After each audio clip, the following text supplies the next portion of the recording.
Jadi sifat Al-Quran yang disebutkan dalam Al-Quran dalam ayat ini adalah Al-Quran itu sifatnya adalah semakin menambah keimanan untuk orang yang beriman dan semakin menambah kekufuran bagi orang-orang yang munafik atau orang yang kafir.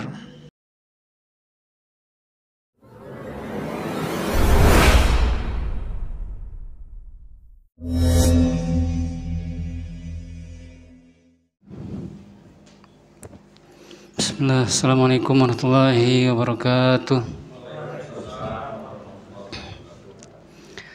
Alhamdulillahi rabbil alamin wa bihi nasta'inu ala umuri dunya waddin. Wassalatu wassalamu ala asyrafil anbiya'i wal mursalin Nabiyyina Muhammadin wa ala alihi wa ashabihi ajma'in. Asyhadu an la ilaha illallah wahdahu la syarikalah wa asyhadu anna Muhammadan abduhu rasuluh, amma ba'd. Ya ayyuhalladzina amanu taqullaha haqqa tuqatih wa la tamutunna illa wa antum muslimun.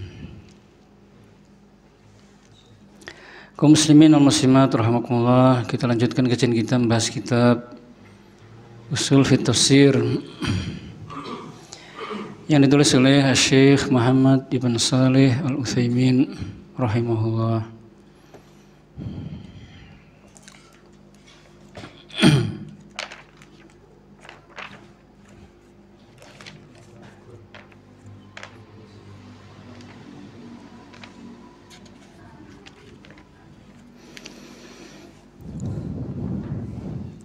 Qala al-mu'allif rahimahullah, penulis buku rahimahullah mengatakan Al-Qur'anul Karim, Al-Qur'an yang mulia. Jadi pembahasan malam ini tentang Al-Qur'anul Karim, definisi Al-Qur'an itu apa, kemudian sifat-sifatnya Al-Qur'an apa saja. Insyaallah malam ini membahas tentang itu. Al-Qur'anu fil lughah masdar qara'a bima'na tala atau bima'na jama'a. Taqul qara'a qur'an wa qur'anan kama taqulu ghafara ghafran wa ghufranan. Fa'ala al-ma'na al-awwal tala yakunu masdaran bima'na ismul maf'ul ay bima'na matlu. Wa 'ala al-ma'na tsani jama'a yakunu masdaran bima'na ismul fa'il ay bima'na jami' li jam'ihi al-akhbar wal ahkam. Al-Qur'an secara bahasa adalah masdar dari qara'a. Al-Qur'an adalah masdar dari qara'a yang bermakna tala membaca, atau bima'na jama'a atau bermakna mengumpulkan.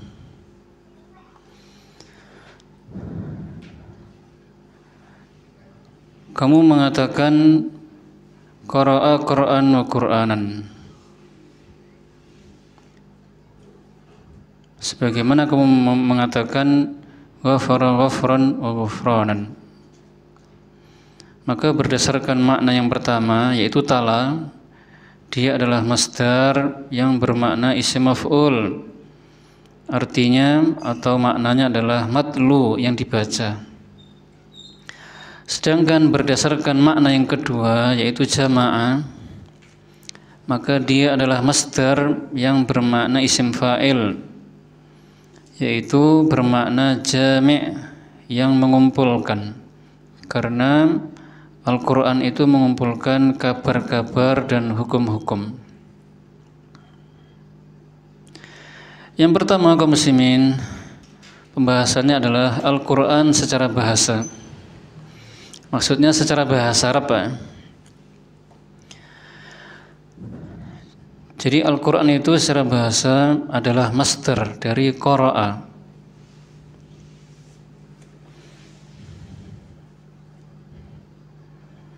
Yang memiliki dua makna. Makna yang pertama adalah dia masdar bermakna isim maf'ul dari tala, yang bermakna matlu, yang dibaca. Jadi makna Al-Quran secara bahasa Yang pertama adalah masdar bermakna isim maf'ul yang artinya dibaca, gitu Pak ya. Quran artinya dibaca. Kenapa? Karena Al-Quran dibaca oleh kaum muslimin. Makna yang kedua, Quran itu qara'a, dari kata qara'a bermakna jamaah, mengumpulkan. Dan dia masdarnya berarti jam'an. Masdar yang bermakna isim fa'il, berarti jami' yang mengumpulkan. Jadi makna yang kedua adalah jami' yang mengumpulkan, karena Al-Quran mengumpulkan berita-berita yang bermanfaat dan hukum-hukum yang adil.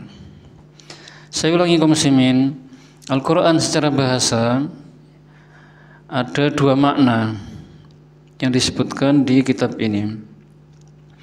Makna yang pertama, dia adalah masdar bermakna isim maf'ul, artinya adalah matlu, yang dibaca. Makna yang kedua adalah isim fa'il, yang artinya adalah jami', yang mengumpulkan, gitu Pak ya. Al-Quran secara bahasa artinya yang dibaca. Makna yang kedua adalah yang mengumpulkan. Dan bisa juga, kata Syekh Utsaimin di dalam catatan kakinya itu Pak ya, dalam matannya yang asli. Tapi di sini tidak ada. Ini cetakannya mungkin memang kurang ya, Pak. Saya ingin beli yang baru, kitab yang baru lagi. Kadang-kadang sebagian kitab cetakan Mesir begitu, ada kekurangannya emang. Kadang-kadang ada yang terhapus begitu. Makna yang ketiga adalah al-majmu' atau majmu'. Al-Quran itu artinya majmu' yang dikumpulkan. Karena apa? Karena Al-Quran dikumpulkan di lembaran-lembaran mushaf. Dan Al-Quran itu terkumpul atau dikumpulkan di hati-hati kaum muslimin. Artinya dihafalkan di hati-hati, Pak. Mungkin saya ulangi yang ketiga, Pak. Al-Quran secara bahasa artinya yang dibaca, yang pertama. Yang kedua adalah yang mengumpulkan. Yang ketiga adalah yang dikumpulkan. Begitu saja, singkat saja, biar tidak terlalu. Sebenarnya begitu saja, intinya tadi seperti itu. Sekarang Al-Quran fi syar', Al-Quran secara syariat. Al-Quran pengertiannya secara istilah syariat, yaitu kalamullah ta'ala al-munazzalu ala rasulihi wa khatami anbiya'ihi Muhammadin sallallahu alaihi wasallam, al-mabdu'u bi suratul Fatihah, al-makhtumu bi suratin Nas. Qala ta'ala inna nahnu nazzalna 'alaikal qur'ana tanzila. Wa qala ta'ala inna anzalnahu Qur'anan Arabiyyan la'allakum ta'qilun. Al-Quran secara istilah syariat adalah firman Allah atau perkataan Allah yang diturunkan kepada Rasulnya dan penutup para nabinya, yaitu Muhammad sallallahu alaihi wasallam, yang dimulai dengan surah Al-Fatihah dan diakhiri atau ditutup dengan surah An-Nas. Allah Ta'ala berfirman, sesungguhnya kami telah menurunkan kepadamu Muhammad Al-Quran secara berangsur-angsur. Dan dia juga berfirman, sesungguhnya kamilah yang menurunkan Al-Quran dengan berbahasa Arab agar kalian memahami. Definisi Al-Quran secara istilah syariat di sini adalah definisi yang paling singkat, paling ringkas, Pak. Jadi definisi Al-Quran ada yang singkat, ada yang agak panjang. Kalau yang panjang diantaranya adalah firman Allah yang diturunkan kepada Nabi Muhammad melalui malaikat Jibril, yang dinukil dengan mutawatir. Membacanya adalah ibadah dan dimulai dengan surah Al-Fatihah dan diakhiri dengan surah An-Nas. Itu yang agak panjang, Pak ya. Kalau yang pendek ini, jadi kalau misalnya jenengan ditanya oleh seseorang, Al-Quran itu apa? Tapi kalau model pertanyaannya, Al-Quran itu apa? Kalau di ujian-ujian sekolah, Pak ya, maka siswa itu menjawab Al-Quran secara bahasa ini, secara istilah ini. Tapi kalau pertanyaannya Al-Quran itu apa pengertiannya secara istilah, berarti jawabnya hanya istilah saja.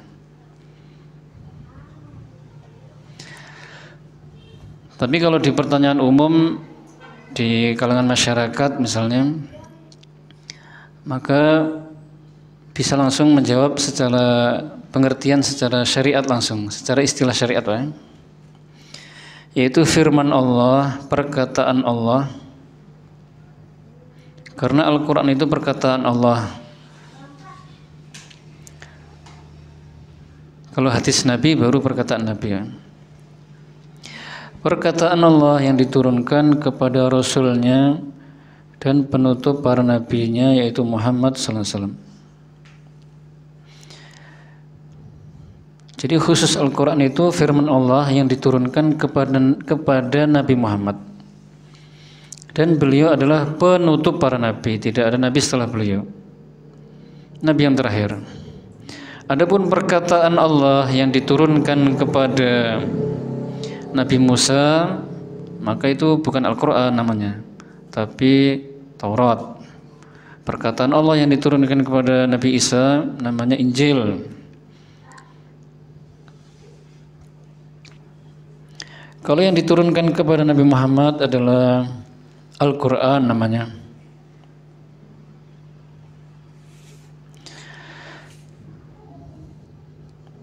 Dan Al-Quran ini diturunkan oleh Allah kepada Nabi Muhammad melalui malaikat Jibril.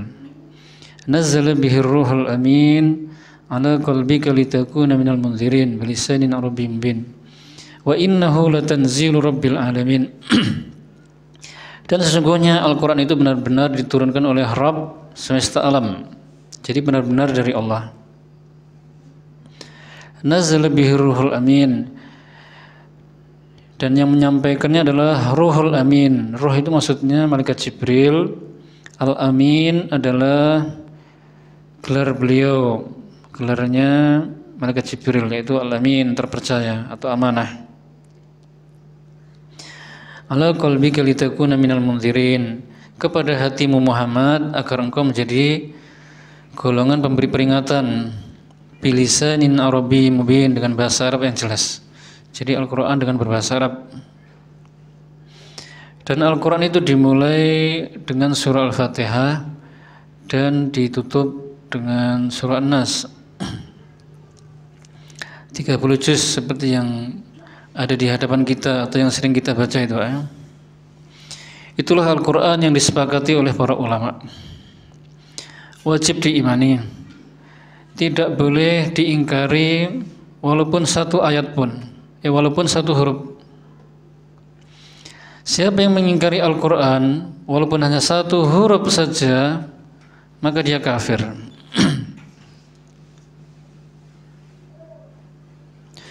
Bukan hanya mengingkari satu ayat, tapi mengingkari satu huruf saja. Misalnya alif lam mim, wah alif ini bukan dari Al-Quran, langsung lam mim misalnya dia. Atau mengingkari dua huruf, misalnya kul huwallahu ahad, kulnya tidak ada, hanya langsung huwallahu ahad, maka dia kafir. Tapi ada sebagian kelompok yang mengingkari Al-Quranul Karim, maksudnya mengingkari sebagian ayatnya, seperti orang-orang Syiah atau Rafidhah, ya. Mereka mengingkari Al-Quran ini tidak sempurna. Al-Quran 30 juz ini kurang. Bahkan yang 30 juz ini ada yang sudah dikurangi, kata mereka. Ada yang dikurangi, ada yang ditambahi, dan masih kurang begitu. Na'udzubillah min dzalik.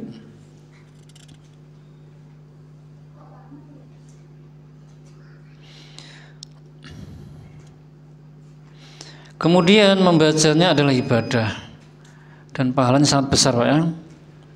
Satu huruf diberi pahala satu kebaikan, dan satu kebaikan dilipat gandakan menjadi 10. Man qara'a harfan min kitabillah falahu bi hasanah wal hasanatu bi asyri amsalihha la aqulu alif lam mim harf walakin alifun harfun wa lamun harfun wa mimun harf. Barang siapa yang membaca satu huruf dari Al-Qur'an, maka dia mendapatkan satu kebaikan, dan satu kebaikan dilipat gandakan menjadi 10.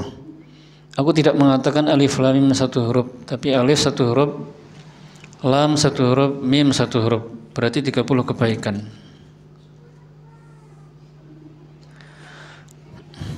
Dan ini tidak dimiliki oleh kitab-kitab yang lain. Jadi walaupun kita membaca Al-Quran tidak faham, tidak tahu artinya, mendapatkan pahala yang banyak. Allah Subhanahu wa ta'ala berfirman, Inna nahnu nazzalna 'alaikal Qur'ana tanzila. Sesungguhnya kami menurunkan Al-Quran kepadamu Muhammad secara berangsur-angsur. Ini menunjukkan Al-Quran diturunkan kepada Rasulullah itu tidak sekaligus, Pak. Tidak sekaligus 30 juz begitu, tapi berangsur-angsur selama 23 tahun. Selama 23 tahun sejak beliau diutus menjadi nabi dengan turun surah Iqra ayat 1 sampai 5 itu sampai beliau sebelum wafat. Selama 23 tahun ada ayat-ayat atau surat-surat yang diturunkan oleh Allah berdasarkan peristiwa-peristiwa.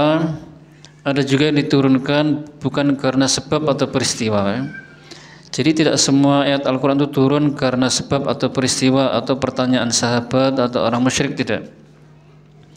Ada yang turunnya karena sebab dan ada juga yang tidak karena sebab. Memang Allah menurunkan ayat untuk menyampaikan hukum-hukum atau akidah atau ibadah, akhlak begitu. Allah Subhanahu wa ta'ala juga firman, Inna anzalnahu Qur'anan Arabiyyan la'allakum ta'qilun. Sesungguhnya kami menurunkan Al-Qur'an dengan berbahasa Arab agar kalian memahami. Jadi Al-Qur'an itu diturunkan berbahasa Arab agar kalian paham.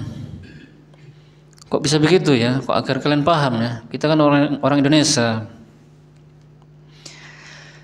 Kenapa? Karena bahasa Arab itu bahasa yang bisa dipahami oleh semua orang. Bahasa Arab itu bisa dipahami oleh orang Indonesia, oleh orang India, Filipina, Cina, Rusia, dan lain sebagainya. Jadi bukan hanya bisa dipahami atau dikuasai oleh orang-orang Arab saja, tidak. Tapi orang selain Arab juga bisa memahami, bahkan menguasai, Pak. Seperti Imam Bukhari, Syekh Albani itu bukan orang Arab, tapi menguasai bahasa Arab, Masya Allah. Dan bahasa Arab itu adalah bahasa yang paling luas maknanya. Dan makna-maknanya itu paling menyentuh hati, menenteramkan jiwa. Paling fasih, paling indah, paling lengkap. Bahasa yang paling baik dibandingkan yang lainnya.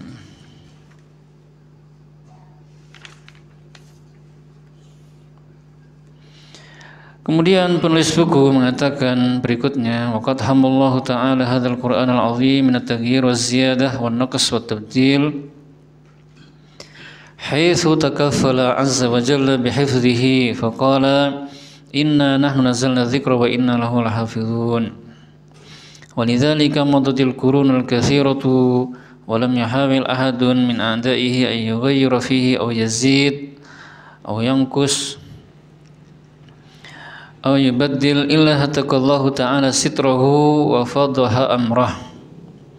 Sungguh Allah Subhanahu wa ta'ala telah menjaga Al-Quran ini dari pengerubahan, penambahan, pengurangan, dan penggantian, yang mana Allah menjaga kemurniannya, keasliannya. Allah Subhanahu wa ta'ala firman, sesungguhnya kamilah yang menurunkan az-zikr, dan sesungguhnya kamilah yang benar-benar menjaganya. Oleh karena itu telah berlalu abad-abad yang lama tetapi tidak seorang pun berusaha, ternyata tidak seorang pun dari musuh-musuh Islam berusaha untuk merubahnya atau menambahnya atau menguranginya atau menggantinya, kecuali Allah akan membongkar kedoknya dan menyingkap usaha jahatnya itu. Ini merupakan nikmat yang sangat agung yang diberikan oleh Allah kepada kaum muslimin, yang mana Al-Quran itu dijaga terus murni sampai hari kiamat. Yang dijaga itu lafadznya atau maknanya. Yang dijaga adalah lafadznya dan huruf-hurufnya. Lafadznya dari sejak Rasulullah diutus sampai akhir zaman tidak akan pernah berubah, Pak. Tidak akan pernah berubah, tidak akan pernah berkurang.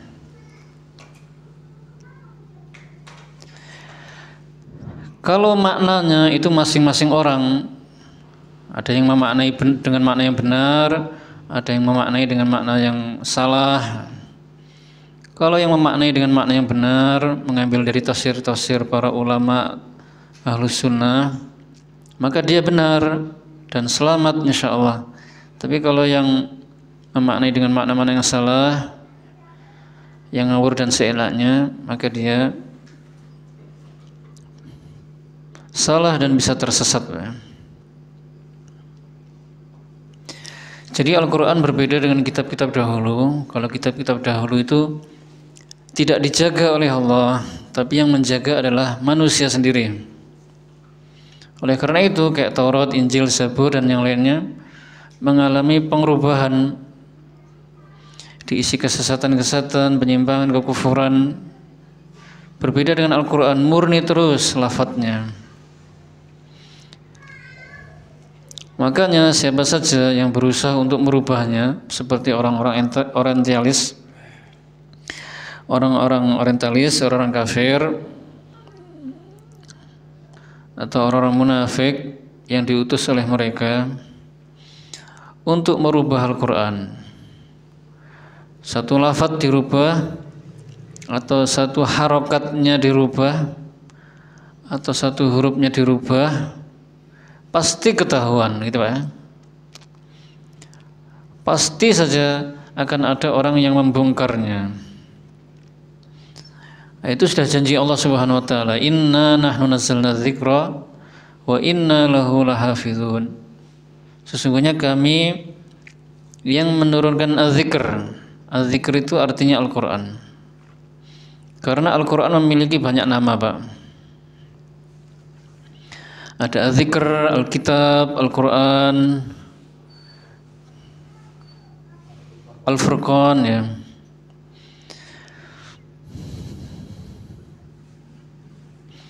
Al-Quran namanya banyak. Ini menunjukkan akan keagungan Al-Quran. Allah namanya juga banyak. Allah alam namanya ada berapa? Bukan hanya 99, tapi lebih dari itu. Itu menunjukkan akan kemuliaan dan keagungan Allah. Begitu juga Nabi Muhammad SAW, namanya banyak Pak ya, ada 9. Tapi nama-nama yang ada pada Nabi Muhammad bukan hanya sekedar nama, tapi sifatnya juga ada. Sesuai. Misalnya Muhammad, memang Nabi Muhammad terpuji. Ahmad, karena Nabi Muhammad banyak memuji, gitu ya. Al-Quran juga begitu, az-zikr. Nah, di antara sifat Al-Quran juga az-zikr, memberi peringatan. Begitu juga nama-nama Allah, semuanya yang banyak itu juga mengandung sifat-sifat. Sifat-sifat yang sempurna, tidak ada kurangnya sedikit pun.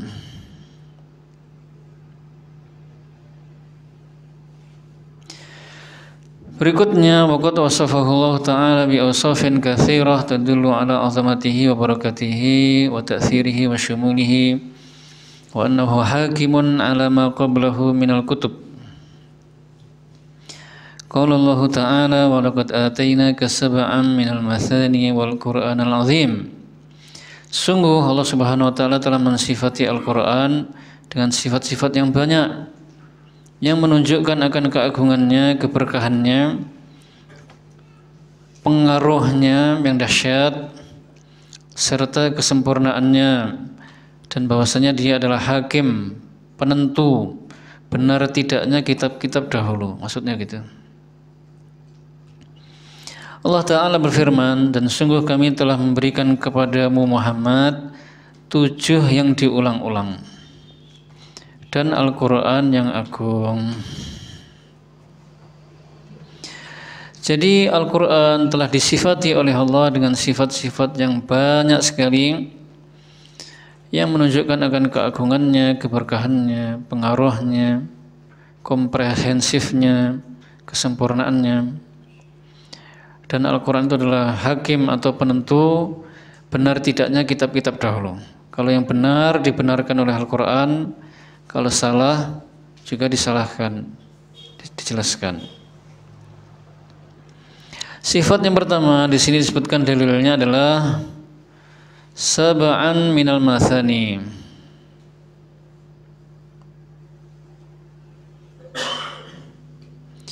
As-sab'ul mathani, sifat yang pertama Pak ya.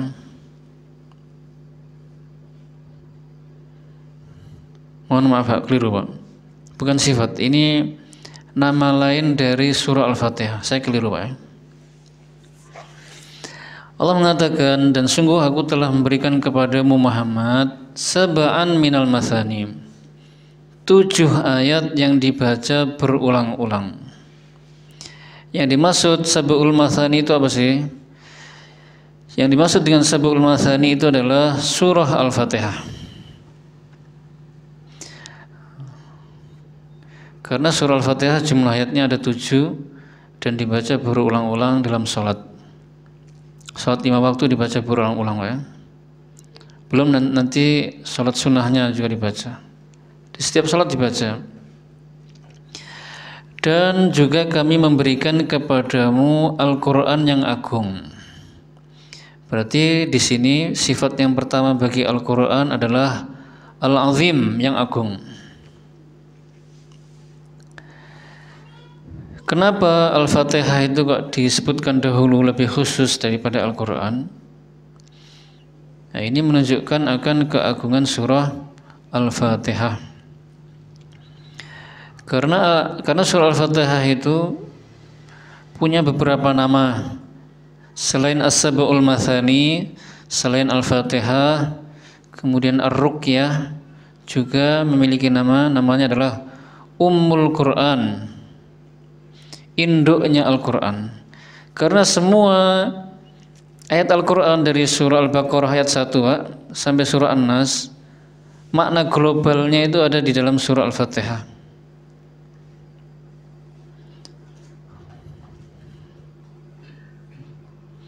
Baru disebutkan Al-Quran. Yang dimaksud Al-Quran berarti ya dari surah Al-Fatihah sampai surah An-Nas. Sifat yang pertama tadi adalah Al-Azim, agung. Kemudian sifat berikutnya adalah Al-Majid, yang mulia. Qaf Al-Quranil Majid. Qaf demi Al-Quran yang mulia. Apakah yang mulia itu hanya Al-Quran saja? Yang agung itu apakah hanya Al-Quran saja? Sedangkan yang membacanya dan berpegang teguh kepadanya itu tidak ikut mulia? Jawabannya adalah ikut agung dan ikut mulia. Masya Allah. Ini menunjukkan agungnya Al-Quran dan mulianya Al-Quran. Siapa yang membacanya, mempelajarinya, mengamalkannya, maka dia juga akan mulia dan agung. Contohnya seperti Nabi Muhammad dan para sahabat Pak ya. Mereka berpegang teguh kepada Al-Quran sehingga mereka juga agung dan mulia. Akhlaknya mulia, akidahnya lurus, ibadahnya benar sehingga dicintai dan dimenangkan oleh Allah Subhanahu wa taala atas musuh-musuh mereka. Berikutnya, wa qala ta'ala kitabun anzalnahu ilaika mubarakun liyadabbaru ayatihi wa liyatadzakkara ulul albab. Wa hadza kitabun anzalnahu mubarakun fattabi'uhu wattaqu la'allakum turhamun. Innahu laqur'anun karim. Inna hadzal qur'an yahdi lillati hi aqwam. Kitab ini kami menurunkannya kepadamu Muhammad mubarakun, penuh berkah, agar mereka mentadabburi ayat-ayatnya dan agar orang-orang yang berakal mendapatkan pelajaran.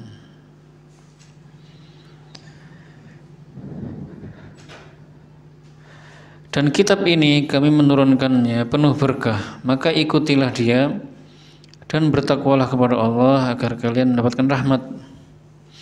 Sesungguhnya dia itu adalah Al-Quran, bacaan yang mulia. Sesungguhnya Al-Quran ini menunjuki kepada jalan yang paling lurus.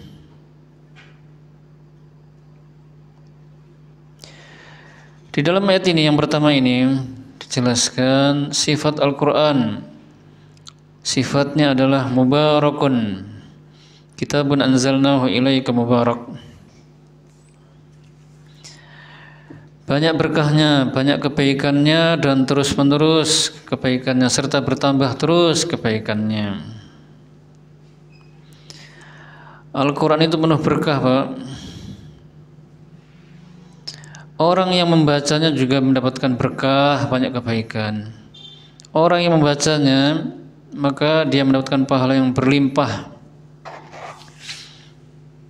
Apakah hanya pahala yang berlimpah per huruf 10 kebaikan saja? Tidak. Selain pahala yang dia dapatkan, hatinya juga tenang. Insya Allah kita bisa merasakan sendiri. Kalau kita banyak baca Al-Quran itu hati terasa tenang gitu ya, terasa lembut, bahagia. Insya Allah juga akhlaknya menjadi lebih baik, bertahap, diberkahi. Begitu juga orang-orang yang mempelajari tafsirnya, menghayati maknanya, membaca tapi sambil merenungi maknanya, diberkahi. Orang yang mengamalkannya juga diberkahi. Orang yang sakit lalu berobat dengan Al-Quran juga diberkahi, disembuhkan. Orang yang mempelajari dan mengamalkan Al-Quran, dia juga diberkahi, disembuhkan dari penyakit-penyakit, penyakit syubhat dan syahwat.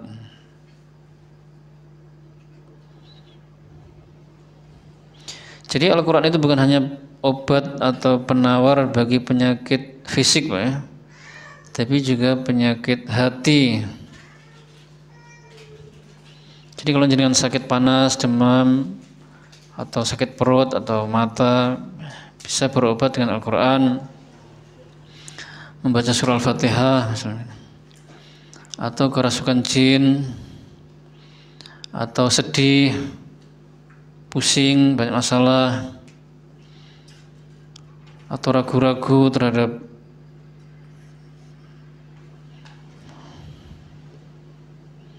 maka membaca Al-Quran, maka insya Allah dengan itu hilang penyakit-penyakit.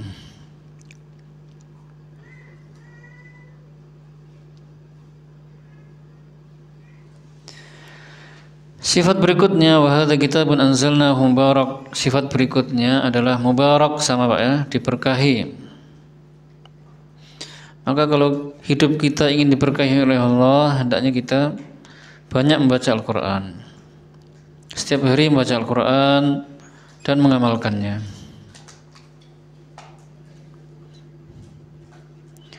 Fattabi'uh, maka ikutilah Al-Quran. Jadi Al-Quran diturunkan oleh Allah itu bukan hanya sekedar dibaca begitu saja, Pak ya, tapi dibaca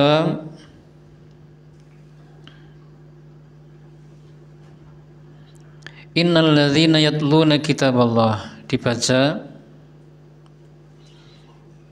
alladzina atainahumul kitaba yatlunahu haqqa tilawatih, membacanya. Yang kedua, lihat dabbaru ayatih, untuk ditadaburi, dihayati maknanya, membaca sambil direnungi. Yang berikutnya dipelajari. Innal ladzina yatluna kitaballah wa aqamus shalah wa atawuz zakah wa anfaqu mimma razaqnahum sirran wa alaniyah yarjuna tijaratan lan tabur fattabi'uh. Yang berikutnya adalah diamalkan. Jadi Al-Quran fungsinya itu, semuanya itu. Wattaqu la'allakum turhamun, agar kalian dirahmati. Sifat berikutnya adalah innahul Qur'anun karim, karim, mulia. Tadi sudah Pak ya, sama dengan yang tadi di atas. Sifat berikutnya adalah yahdi lillati hi aqwam, menunjuki kepada yang lebih lurus. Sifat berikutnya adalah yahdi lillati hi aqwam, menunjuki atau memberi petunjuk kepada yang paling lurus. Jadi petunjuk apapun yang lurus, maka petunjuk Al-Quran itu lebih lurus.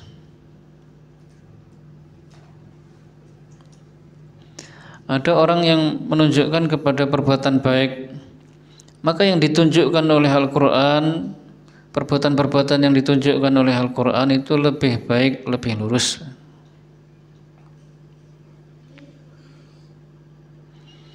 Dan petunjuk-petunjuk Al-Quran itu tidak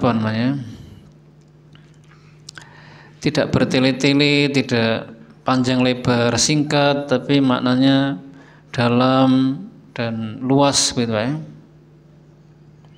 Serta menyentuh ke hati, ke jiwa, menancap ke jiwa, ke hati.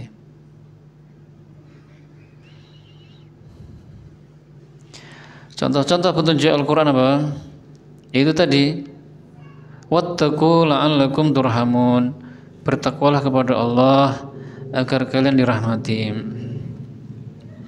Innallaha ala kulli syai'in qadir, sesungguhnya Allah Maha Kuasa atas segala sesuatu. Pendek-pendek Pak, tapi mengena begitu.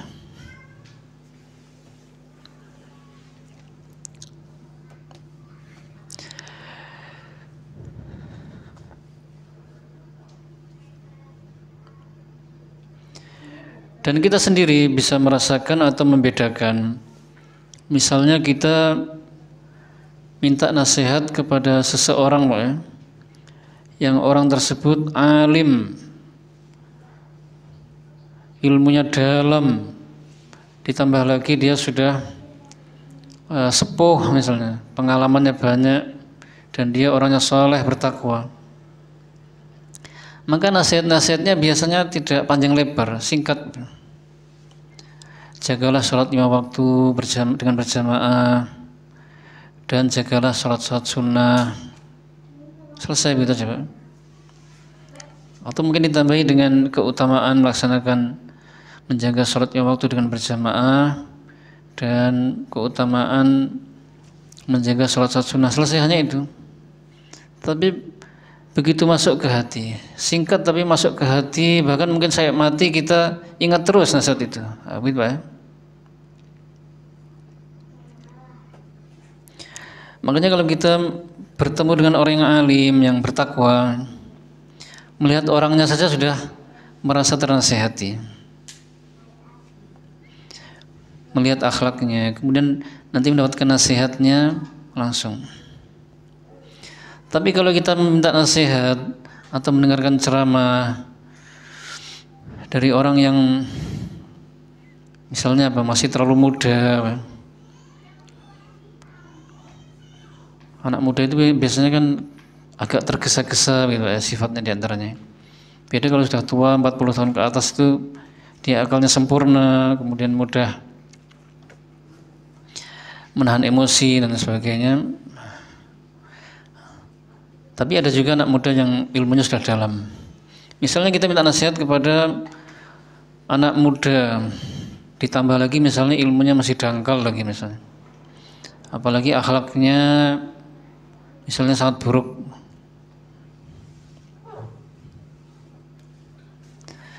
Walaupun nasihatnya panjang setengah jam dan yang disampaikan mungkin benar tapi tidak masuk ke hati, begitu ya.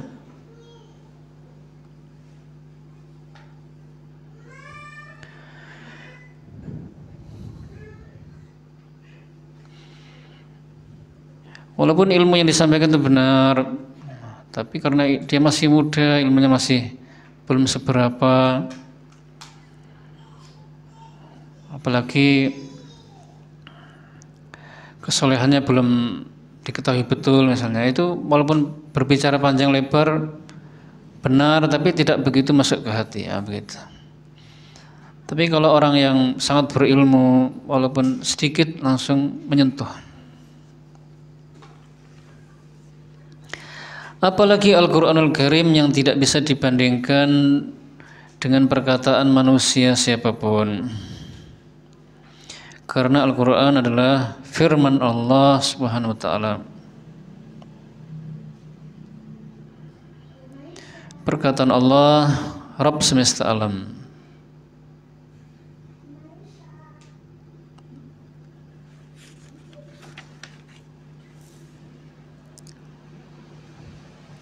Apa sudah bisa Pak? Belum? Oh, kurang 2 menit.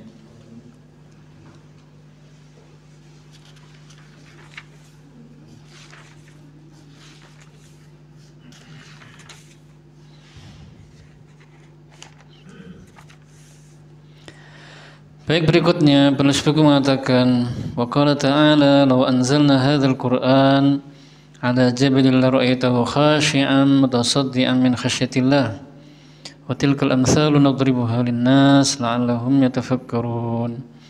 Kalau seandainya kami menurunkan Al-Qur'an ini kepada sebuah gunung, niscaya engkau melihatnya tunduk dan terpecah belah karena takut kepada Allah. Perumpamaan-perumpamaan itu kami buat untuk manusia agar mereka berpikir. Ayat ini menunjukkan akan keagungan Al-Quran dan pengaruhnya yang sangat dahsyat. Jadi sifat berikutnya yang disebutkan dalam Al-Quran ini adalah pengaruh Al-Quran yang sangat dahsyat. Sifat berikutnya apa? Pengaruhnya yang sangat luar biasa, yang sangat agung.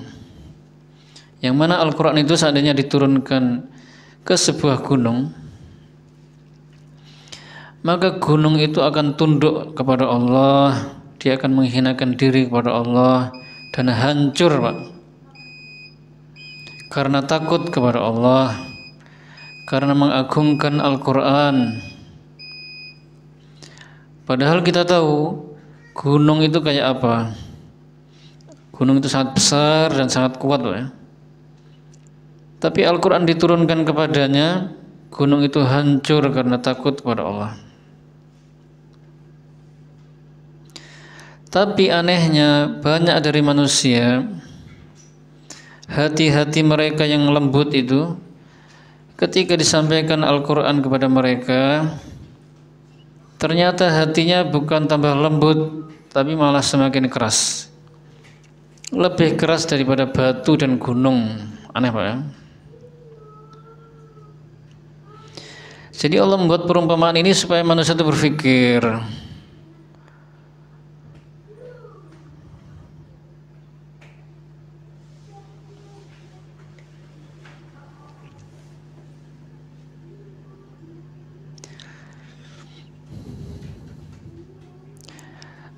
Tiga dalil lagi, Pak, ya, pendek-pendek insyaallah.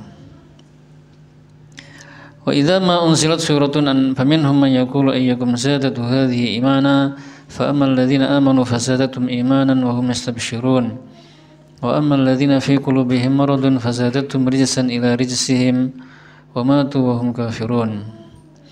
Dan apabila diturunkan satu surat dari Al-Qur'an, maka di antara orang-orang munafik ada yang mengatakan, siapa di antara kalian yang imannya bertambah karena turunnya surat ini? Adapun orang yang beriman, maka iman mereka bertambah dan mereka merasa gembira. Dan adapun orang-orang yang di dalam hati mereka ada penyakit, maka kekafiran mereka semakin bertambah di samping kekafiran mereka yang sudah ada, dan mereka mati dalam keadaan kafir.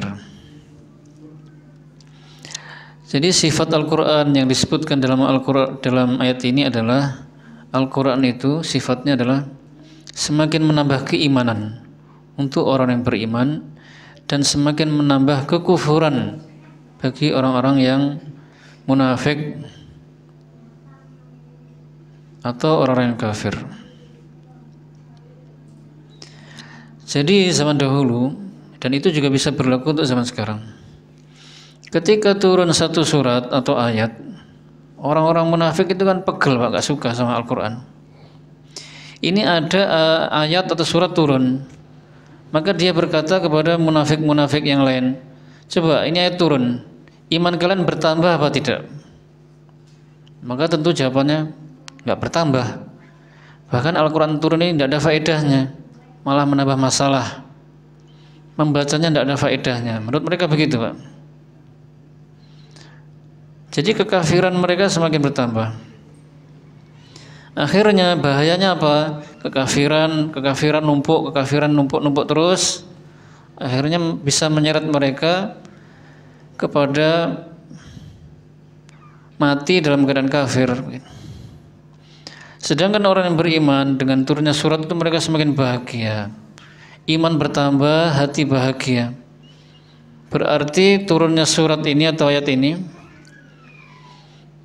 Allah menghendaki atau menginginkan kebaikan untuk hamba-hambanya. Kalau ayat yang turun itu berupa berita, maka berita itu wajib diimani dan bermanfaat. Kalau berupa perintah, maka dilaksanakan dan itu kebaikan.